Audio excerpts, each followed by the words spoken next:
नमस्कार दोस्तों, three teacher education में आप सभी का बहुत बहुत स्वागत है। दोस्तों, आज की इस वीडियो में हम पढ़ेंगे कक्षा 10 का सेकेंड चैप्टर अनयोक्ति विलासः।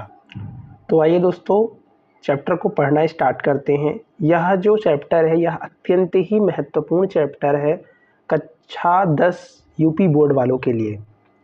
तो दोस्तों, अब की बार में 2026 में भी जो बच्चे हाई स्कूल का पेपर दिए हैं उनमें ये जो दूसरे नंबर का श्लोक है ये पूछा गया था।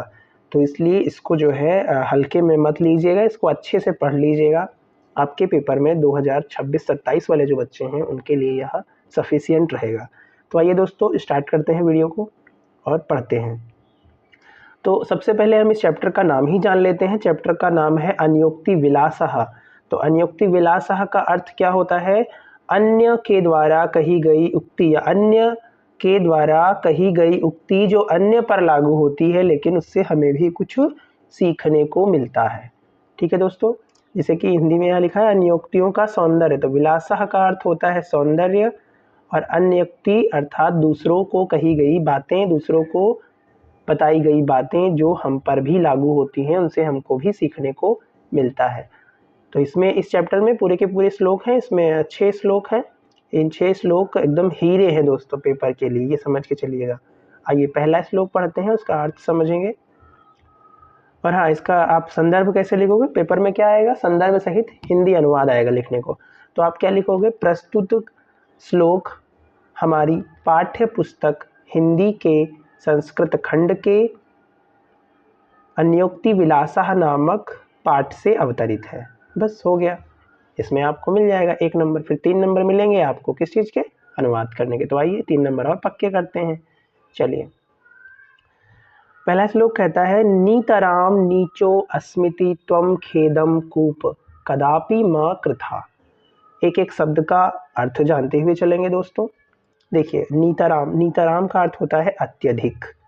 नीचो अस्मि इति, इसको अगर तोड़ेंगे तो क्या होगा? नीचो प्लस अस्मि प्लस इति। तो नीतराम का अर्थ होता है अत्यधिक, नीचो का अर्थ होता है नीचा, अस्मि का अर्थ होता है हूँ, इति का अर्थ होता है ऐसा। तो अत्यधिक नीचा हूँ ऐसा। त्वम मतलब तुम, खेदम मतलब दुख, कूप मतलब कुएं। हे कुएं, तुम अत्यधिक नीचे हो, इसलिए ऐसा समझकर दुख ना करो। आगे बताया जाएगा कदापि, कदापि मतलब कभी भी, माँ मतलब मत, कृथा मतलब करो। तो पूरी लाइन का अर्थ क्या हुआ? पूरी लाइन का अर्थ हुआ मैं अत्यधिक नीचा हूँ, तुम ऐसा समझकर कभी भी दुख ना करो। ठीक, हे कुएं, तुम अत्यधिक नीचे हो, ऐसा समझकर कभी भी दुख ना करो। अत्यंत सरस हृदयो, अत्यंत मतलब अत्यधिक, सरस मतलब कोमल, हृदयो मतलब हृदय वाले हो, यतः मतलब क्योंकि, परेशान मतलब दूसरों की, गुणग्रहीता असि। गुड़ का अर्थ होता है दोस्तों गुड़ अर्थात रस्सी। गुड़ के यहाँ पर 2 अर्थ हैं, एक है रस्सी और एक गुड़ का अर्थ होता है गुड़। गुड़ मतलब कि अच्छाइयाँ, है ना। तो जो कुआं होता है वो सबकी रस्सी, अर्थात जो पानी भरने लोग जाते हैं तो रस्सी उसमें डालते हैं बाल्टी डाल करके, और जो है रस्सी से ऊपर खींचते हैं तो वो रस्सी को ग्रहण करता है, एक तरह से उस रस्सी से होने वाली रगड़न को सहता है। तो इसलिए कहा गया कि हे कुएं, तुम अत्यधिक नीचे हो, ऐसा सोचकर तुम दुख मत करो, कभी भी दुख मत करो। तुम अत्यंत सरस हृदय वाले हो, अत्यंत कोमल हृदय वाले हो, क्योंकि तुम दूसरों की रस्सी को ग्रहण करते हो। तो इससे हमें क्या सीखने को मिलता है? कुएं को समझाया जा रहा है कि तुम इतना नीचे हो तो तुम दुख मत करो, अर्थात कि इससे हमें सीखने को मिलता है आप कितने भी नीच कुल में, कितनी भी समाज में समझी जाने वाली नीच जाति में जन्मे हो, लेकिन आपको क्या करना है? अगर आपके अंदर गुण ग्रहण करने का, दूसरों की अच्छाइयाँ ग्रहण करने का गुण है, तो आप क्या हो? अत्यंत सरस हृदय वाले हो, अत्यंत कोमल हृदय वाले हो, और आप गुणवान बन जाएंगे। अगर आपके अंदर गुण नहीं है, आपको समाज में हेयता की दृष्टि से देखा जाता है, तो आप क्या हो जाओगे? अगर आप दूसरों से अच्छाइयाँ ग्रहण करोगे तो आप भी गुणवान हो जाओगे। बस आया समझ में? आइए आगे चलते हैं। तो ये वाला जो श्लोक है दोस्तों, ये अब की बार 2026 के पेपर में पूछा गया है। किसमें पूछा गया है? 2026 में। तो आपके लिए भी सफिशिएंट रहेगा। ये पूरे चैप्टर में से एक ये चैप्टर एक लास्ट का चैप्टर है। उन दोनों चैप्टर से श्लोक आने की पूरी संभावना रहती है, इसलिए इसको जो है गंभीर रूप से लीजिएगा। ठीक है दोस्तों, आइए पढ़ते हैं दूसरा। नीर क्षीर विवेके हंसालस्यं त्वमेव तनुसे चेत विश्व अस्मिन् अधुनायः कुलव्रतं पालयस्यति कः। नीर, नीर का अर्थ क्या होता है? नीर का अर्थ होता है पानी। नीर का अर्थ क्या होता है? पानी होता है। तो नीर अर्थात पानी, क्षीर अर्थात दूध, दूध और पानी। ठीक, तो दूध और पानी, विवेके मतलब अलग करने में, हंसालस्यम, हे हंस आलस्य करोगे, हंस आलस्यम, हे हंस आलस्य करोगे, त्वमेव मतलब तुम ही, तनुसे मतलब यदि, चेत, तनुसे मतलब होता है करोगे, चेत मतलब यदि। ठीक, तो क्या अर्थ निकला? देखो, कहा जाता है कि हंस जो होता है वो दूध और पानी को अलग करने की क्षमता रखता है। तो कवि जो है, जो श्लोक रचयिता है, वो क्या कहना चाहता है हमसे कि नीर क्षीर विवेके, नीर क्षीर अर्थात दूध और पानी को अलग करने में, हे हंस अगर तुम ही आलस्य करोगे तो, तनुसे माने करोगे, चेत मतलब यदि, हे हंस यदि दूध और पानी को अलग करने में तुम ही आलस्य करोगे तो विश्व अस्मिन, अस्मिन माने इस, विश्व मतलब विश्व में, दुनिया में, अधुना अन्यः, अधुना मतलब आज, अन्यः मतलब कोई दूसरा, कुलव्रतम तुम्हारे कुल के प्रण का, तुम्हारे कुल के व्रत का, पालयस्यति कः करेगा पालन कौन, मतलब कि हे हंस अगर तुम अपने कर्तव्य का पालन नहीं करोगे तो फिर तुम्हारा इस दुनिया में ऐसा कौन है दूसरा जो काम करेगा, मतलब तुम्हारे काम को कौन करेगा। कि जैसे कहा जाता है ना कि हम चुप रहे तो फिर ये पहल कौन करेगा, हम चुप रहे तो फिर ये पहल कौन करेगा, उजड़े चमन में फेर बदल कौन करेगा, हम चुप रहे तो फिर ये पहल कौन करेगा, हम चुप रहे तो फिर ये पहल कौन करेगा, उजड़े चमन में फेर बदल कौन करेगा, उत्तर की श्रृंखलाओं में उलझे रहे जो हम, उत्तर की श्रृंखलाओं में उलझे रहे जो हम, प्रश्नों की समस्याओं को हल कौन करेगा। आइए दोस्तों आगे चलते हैं और पढ़ते हैं तीसरा वाला श्लोक। तीसरा श्लोक क्या कहता है? तीसरा श्लोक कहता है कोकिल यापय दिवसान तावत विरसान करील विटपेशु यावत अन्मिलात्लिमालः कोअपि रसालः समुल्लसति। इसका क्या मतलब है? इसका मतलब है कोकिल, हे कोयल, कोकिल मतलब कोयल, यापय मतलब बिताओ, दिवसान मतलब बुरे दिन, तावत मतलब तब तक, विरसान मतलब नीरस, करील विटपेशु मतलब कड़वे वृक्षों पर, यावत मतलब तब तक, अनमिला तिलमाला मतलब भंवरों से गुंजायमान, कोअपि मतलब कोई, रसाला मतलब आम का वृक्ष, समुल्लसति मतलब सुशोभित नहीं होता है। हे कोयल, तब तक अपने बुरे दिन नीरस और कड़वे वृक्षों पर बिता लो जब तक कोई आम का वृक्ष भंवरों से गुंजायमान होकर सुशोभित नहीं होता है।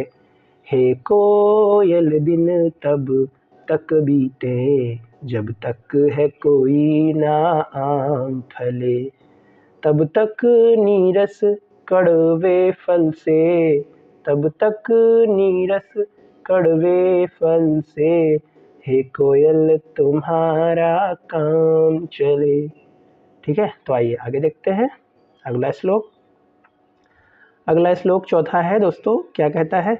रे रे चातक सावधान मनसा मित्र क्षणं सूर्यताम अम्भोदा बहवो हि सन्ति गगने सर्वे अपि नैतादृशा केचित् वृष्टिभिः आद्रयन्ति वसुधां गर्जन्ति केचिद् वृथा यं यं पश्यसि तस्य तस्य पुरतो मा ब्रूहि दीनं वचः।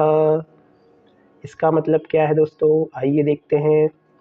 रे रे चातक, ये जहाँ पर आपको मिल जाए संबोधनवाचक चिन्ह तो आप समझ जाइएगा कि हमको यहाँ पर हे लगाना है। हे चातक। चातक क्या होता है? चातक एक पक्षी होता है जिसका नाम होता है पपीहा। पपीहे नामक पक्षी को ही चातक कहते हैं। तो हे चातक मित्र, हे पपीहे, सावधान मनसा, सावधान मन से, क्षणम मतलब क्षण भर, पल भर, सूर्यताम मतलब सुनो। हे चातक मित्र, हे पपीहे मित्र, क्षण भर सावधान होकर के सुनो।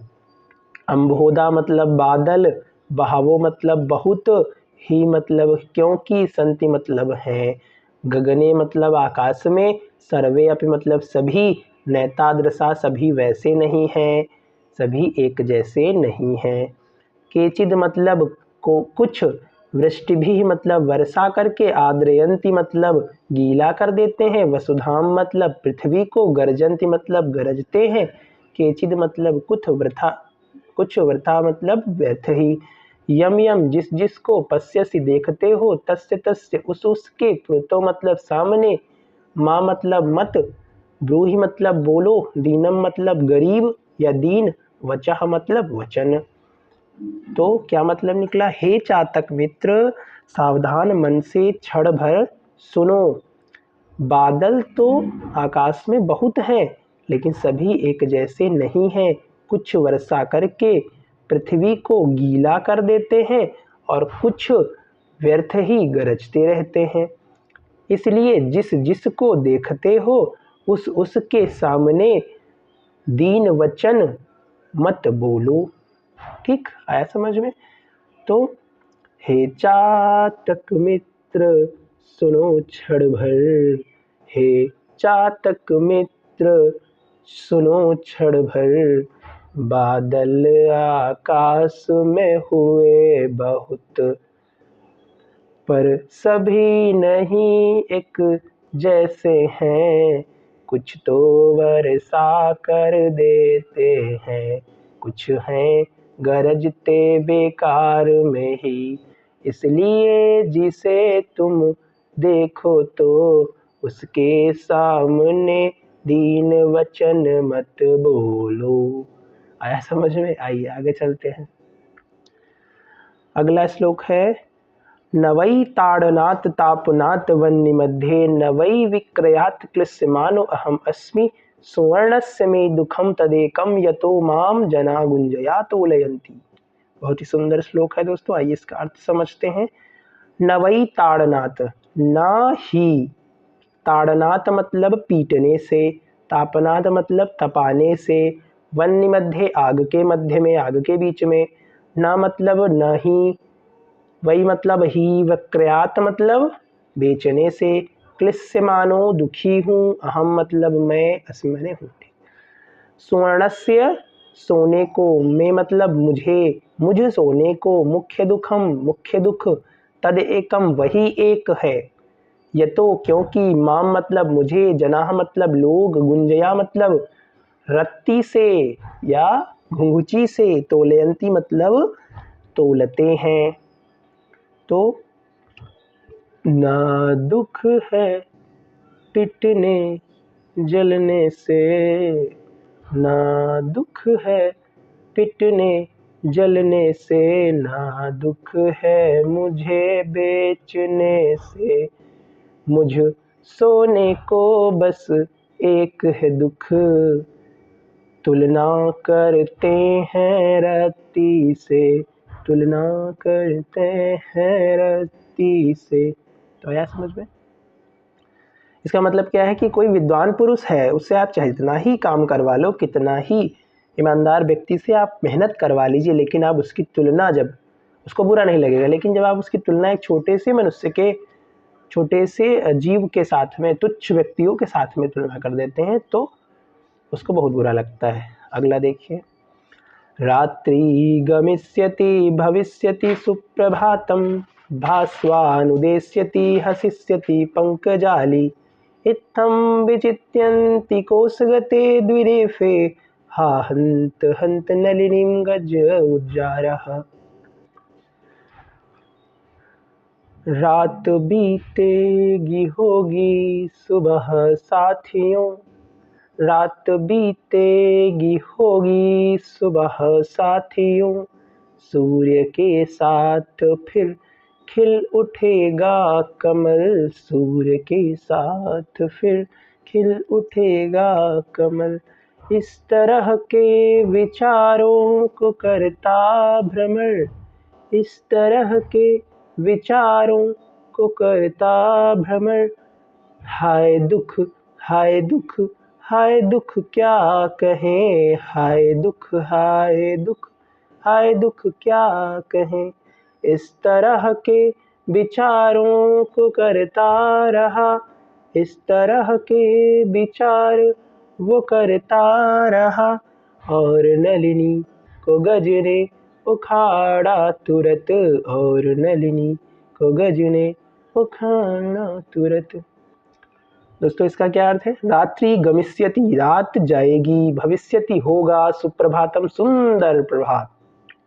भास्वानुदेश्यति, भास्वानु मतलब सूर्य, उदेश्यति मतलब उगेंगे, सूर्य उगेंगे।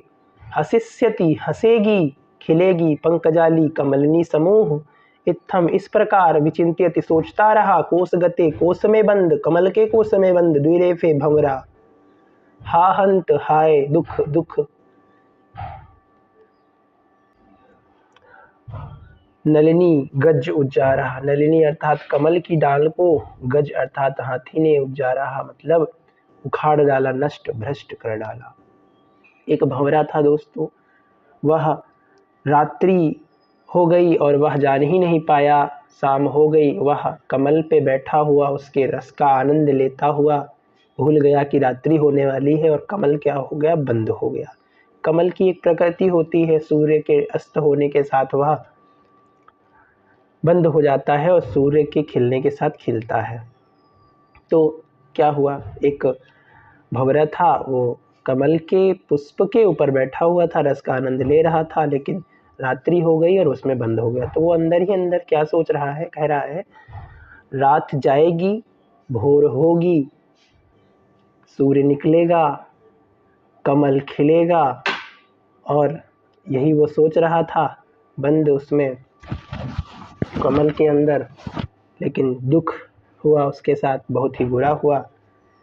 उस कमल की डंडी को एक हाथी आ गया रात बीतने से पहले और सुबह होने से पहले, और उसको उखाड़ कर नष्ट भ्रष्ट कर डाला। तो इससे क्या सीखने को मिलता है? इससे सीखने को मिलता है कि व्यक्ति का सोचा हुआ हमें कुछ नहीं प्राप्त होता है, जो होना है वो ईश्वर की मर्जी से होता है। तो ईश्वर पर भरोसा रखिए, पढ़ते रहिए। जय हिंद, जय भारत, राधे राधे, जय श्री कृष्ण, जय श्री राम।